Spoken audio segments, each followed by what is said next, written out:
Hello everyone, and thank you listeners for joining me, Roxy Corp, as your host for the autumn episode of our Speaking Up podcast series. A little bit about me: I've got the privilege of leading the D&I agenda, or diversity and inclusion agenda, for Supply Chain, and working closely with many of our leaders, customers and colleagues to create a culture where everyone can belong, no matter what their uniqueness. So thank you also to all you listeners from around the world who have been following Lindsay Bridges on our previous Speaking Up episodes, where we've discussed so many different topics, from women in leadership, intersectionality, Gen Z, mental health in the workplace, and so many more. We're now actually taking the podcast to its next stage of growth, and we're excited to announce that we'll be combining our Speaking Up series with our Ultimate Supply Chain podcast. And that will see us discussing more business and HR topics with our customers and thought leaders. More to follow on this at the end of today's episode, so stay tuned to learn more about our evolution.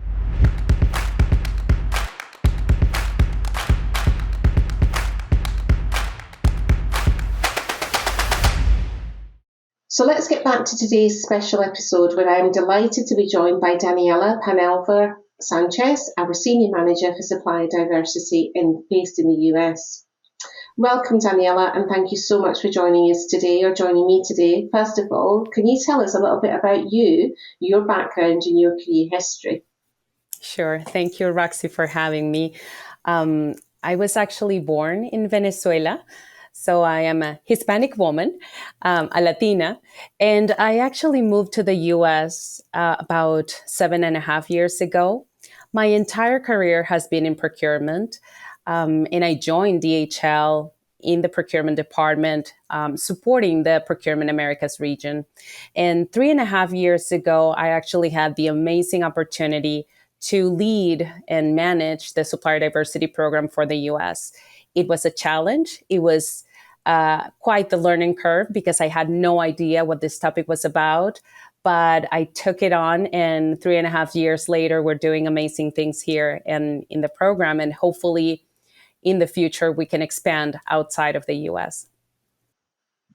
Wow, great. Thank you, Daniela. And I know you've made some amazing progress on the supplier diversity agenda within DHL. And thank you also for sharing a little bit about your background. So let's get on to why we're here today and why we're talking. Many organisations have obviously been looking and accelerating their diversity and inclusion agendas. And we're finding more and more that it's not just about colleagues. They are now looking at more around communities and the impact that they can make there. And so I wasn't even aware, as I said to you before, I wasn't aware of the concept of supplier diversity up until about 12 months ago when we started speaking. So can we start by telling me a little bit about what supplier diversity is and how that supports an organisation's agenda when it comes to sustainability? Sure. So typically an organization's sustainability agenda will include focusing on a company ethically. How does the company ethically impact its employees, stakeholders, the community, and their supply chain? So supplier diversity is about building sustainable economic strength in underrepresented communities and underserved groups. Now, what do I mean by underrepresented or underserved? Usually are minorities, women, the LGBTQ plus community. Here in the United States, and I know that a couple of other countries have the term veteran, and sometimes even small businesses are underserved or underrepresented. Now, a diverse supplier means a supplier that is owned 51% or more and controlled by one person that falls into these categories. So it's not only required that the person owns the company, they have to be deeply involved in the operations of the company, making the decisions. So it's not only on paper, right? So a diverse supplier would be a company that is owned and controlled by a minority, a woman, a person from the LGBTQ plus community, and small businesses as well. So sometimes there is a misconception that when we're talking about supplier diversity, they say, for instance, a large corporation like us, they call us, "Are you a diverse supplier?" And the fact is that we are not diverse in the terms of supplier diversity, but we do have a rich, diverse workforce. So that's why we need to be very clear in the definition of what is a diverse supplier. Yeah, that's really interesting. Thank you, Daniela. And I know we often do get asked the question about are we a diverse organisation? And clearly it's the differentiation you're making there between our workforce versus our suppliers. So that's really good to know. And just building on that point about, you talked about not only owned by 51% minority owned, but you also talk about them being operationally involved. Can you elaborate? Sure. So that means that that person is deeply involved in the operations. They make the decisions. They're deeply involved in the day-to-day of the company, and it's not only that they're in paper. They are the owner, and that's it. They have no idea what's going on in the company.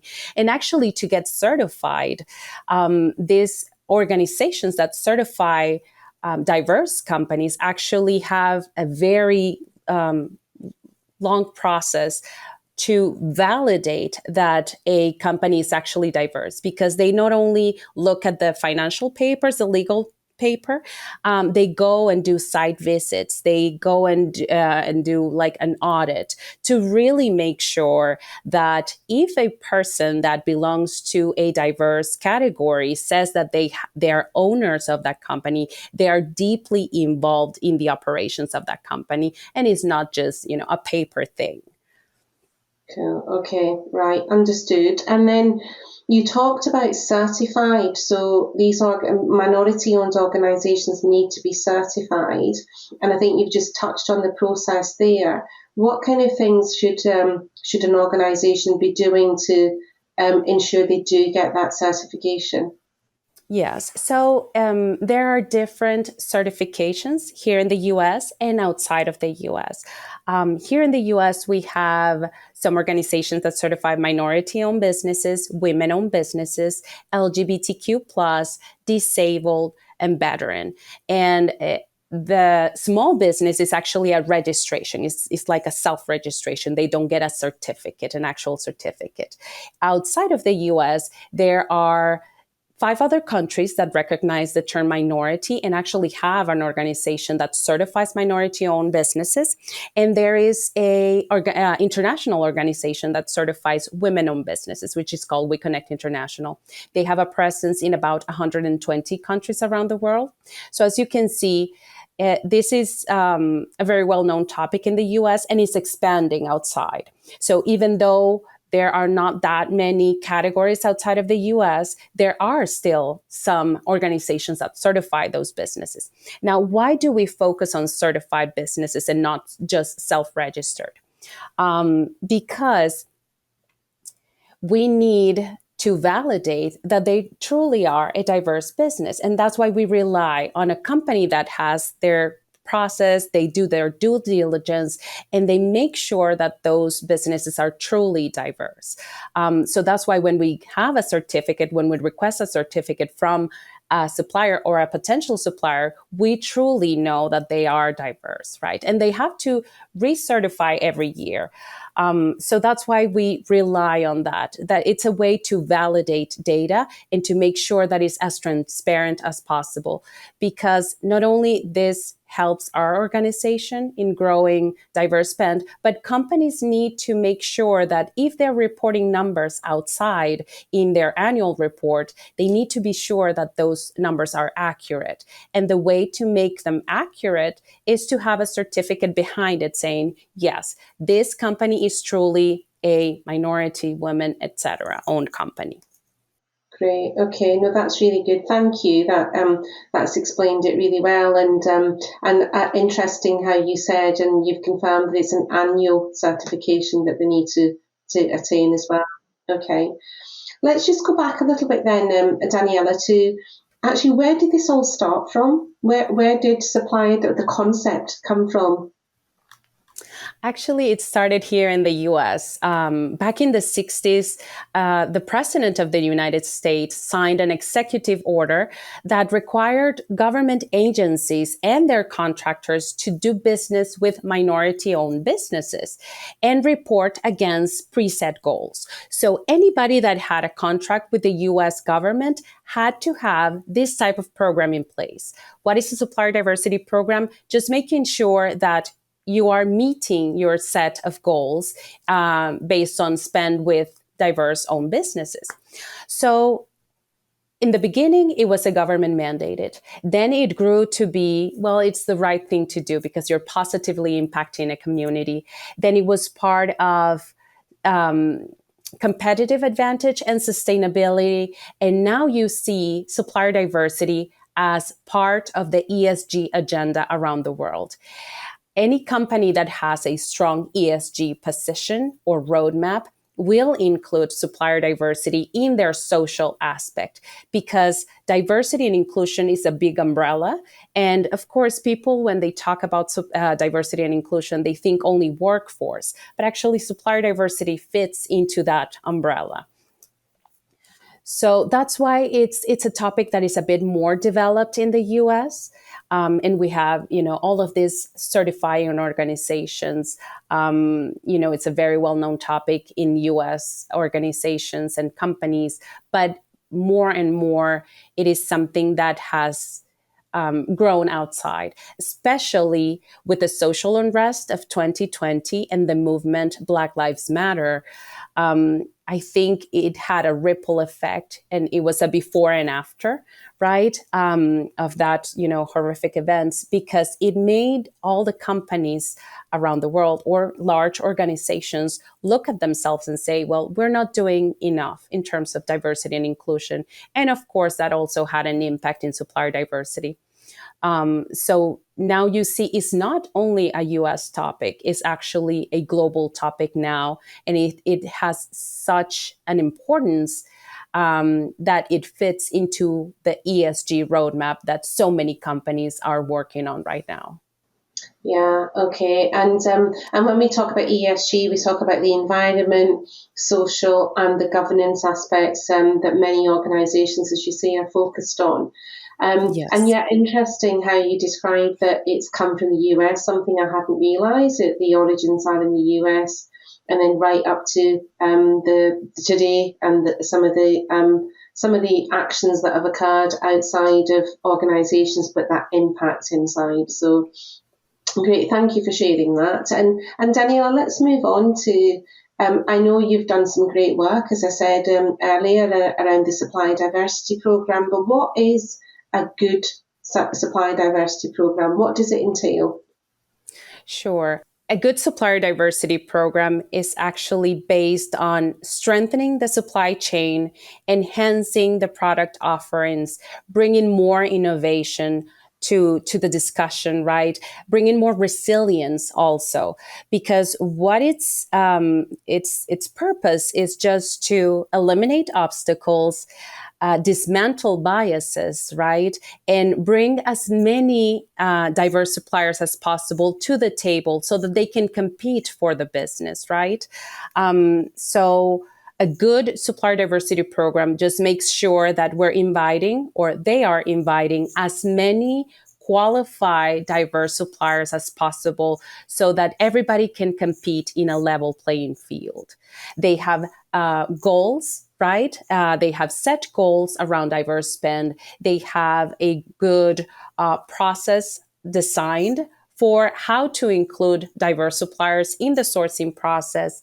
And also they have a good supplier development program, right? It's not only necessary to invite a diverse supplier to a sourcing opportunity to see if they can compete for the business, but also once they are contracted, what are we going to do with that supplier? How are we going to grow the relationship with that supplier? So I think that is also a key point for a successful supplier diversity program, is not only making sure that we're inviting as many as we can, that the opportunities are equal for everybody, but then once it is contracted, what are we going to do with that relationship? How can we grow that relationship? How can we move forward together in a positive way. Yeah, and obviously tracking the spend and the activity and so on will clearly help that. But also, I really like the idea of growing that relationship. It's about giving back to the community, isn't it? And Yes. that's the key in this, I think. Albeit it's the right thing to do, but giving back and creating further opportunities. So yeah, great summary. Thank you. And if you think about supply diversity, I know there's lots of misconceptions around it as well about what it actually isn't, but the myths. Can you help dispel some of those myths for us, Daniela? Sure. And again, this is the first comment that is made when I talk about supplier diversity is, oh, but it's going to cost more, or the quality is not going to be the same. And the first thing I say is supplier diversity is not a social program. It's not a guarantee. It is not a compromise on cost, quality, or any other requirement. Supplier diversity just means eliminating unnecessary obstacles, any obstacle for them to come and propose their business to us. And then again, dismantling the bias. Because a company or a business is small or diverse, that doesn't mean that their product is not of equal or higher quality than another non-diverse supplier. And it doesn't mean that it's going to cost more. Now, I put myself in the shoes of procurement because I've always been in procurement and it is my department. We are still the objective party in making a decision, right? So what we in procurement try to do is invite as many, again, qualified, diverse suppliers that can actually compete for our business. They meet the requirements of the product and the service. And then all things equal, then the decision is made, right? But it's not being made by are they diverse or not, right? Is if all of the suppliers that we have on the table, diverse or non-diverse, can provide the same type of a product or service, but one of them has a more an advantage over the rest, then that one would be chosen. And of course, the more the diverse suppliers that you invite, the higher the probability of one of them being awarded a contract. So it is not a social program. This is not charity. This is a business case. There is an ROI at the end of this. Otherwise, this would only be like a social program. But our bottom line is excellence simply delivered. And I mean, we will not compromise on that. And I don't think any other company would. That's why there's always a business case behind supplier diversity. And companies are just trying to have a positive impact, but also finding that innovative product, that nimble organization that can help them. Sometimes larger corporations are a bit more bureaucratic and not as resilient or flexible. So there is a business case behind supplier diversity, and it is not, oh, we're going to lose on quality, we're going to have higher costs. It is not going to be exactly what we need. Yeah, no, I love that idea of the fact that it's creating a level playing field for all suppliers. And if that then brings about business results, fantastic, but it's not a nice to have or a charity. That's the bit that, it's really good to know, but it's giving the opportunity to suppliers that may not have had that in the past year. Great, okay, got it. So there is lots of myths that you've just dispelled there. Thank you, Daniela. And you've touched on the customers. So let's just touch on some of the customers, the work that you've been doing supporting them, and how we've helped to meet their sustainability goals. Can you share some examples of some of the activity, what we've seen, the requests have been coming from our customers? Sure. So sometimes people are a bit taken aback when I say, well, I support our customers, but they're like, you're supplier diversity. And the thing is that because this topic has grown so much, it is such a priority right now. Our key global customers also have very aggressive targets around diversity and inclusion around their ESG roadmap. Because this fits into that, we can help them reach their targets by us reporting our own diverse spend. This is called Tier 2 reporting, and our global key customers can request us to report to them every quarter our diverse spend. Therefore, they can aggregate what they spend directly with diverse businesses and what we spend with diverse businesses, and they can report that as overall impact. So that's why it is so important for them to have that support, right? To have that partnership with their prime suppliers, us being one of them, right? And how can we grow our spend? Because if we grow our spend, we're not only reaching our own targets, we're also helping our customers reach theirs. And this is not only just a target, because it seems a bit like a compliance thing. It is also, how can we have a greater impact throughout the supply chain? So it's not only what our customers are spending with diverse businesses, it's what we are spending, and then what our suppliers are also spending. So you see how that just grows throughout the supply chain, the positive impact. Remember that spending money with a diverse supplier means that that company can create more jobs. Those jobs create salaries. That salary creates spend within the community. It creates taxes. So that's how you multiply the wealth in that community, just by making the right thing, doing the right thing. Yeah, it's the ripple effect. Yeah, it's the ripple effect of what happens as a result of. So, yeah, and you've touched on it, you started touching on it. Is there any other benefits then to supplier diversity programs that you've seen? Well, and I touched on that in our previous conversation, our topics, the growth of a diverse supplier. So it's not only contracting with diverse suppliers, giving them our business, it's also growing them. How can they grow? How can they have access to more opportunities? And that's one of the benefits of certification. It's not only that large corporations like us can go to them and say, hey, I'm interested in your business. I'm interested in your proposal because we have this supplier diversity program. But also by them getting certified, they have now access to a network of corporations that are interested in companies that are diverse. They also have access to, depending on the organization, capital, executive education, mentorship. So again, that is how we grow them. Not only by giving business to some, but is by belonging to this community. They have access to all of this, network and relations and matchmaking events, business fairs, that probably if they weren't associated with that diverse organization, they wouldn't have access to. Yeah, I mean, I'm not immersed in this like you are, but it certainly sounds like such a positive way of connecting with the community, achieving some of our sustainability goals, our organisations achieving theirs as well, giving back, but it's not a charity. It really is that ripple effect that goes across so many others, not just organisations, but even individuals and communities. So really great. Thank you, Daniela. It's really great summary there. And if I think about, I'm interested in this and I'm always talking to you about it, but how do our listeners, how do they get more information? Is there anywhere that you could point them to if they want to learn more?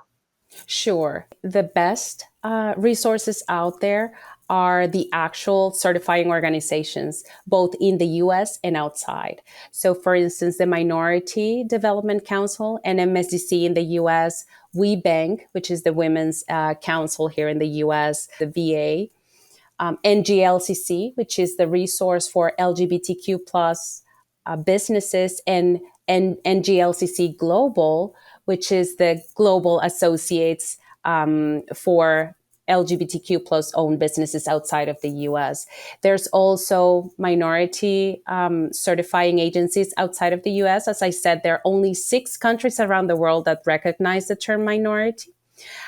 So we have MSD UK in the UK, MSD China in China, Supply Nation in Australia, CAMSI in Canada, and SASDC in South Africa.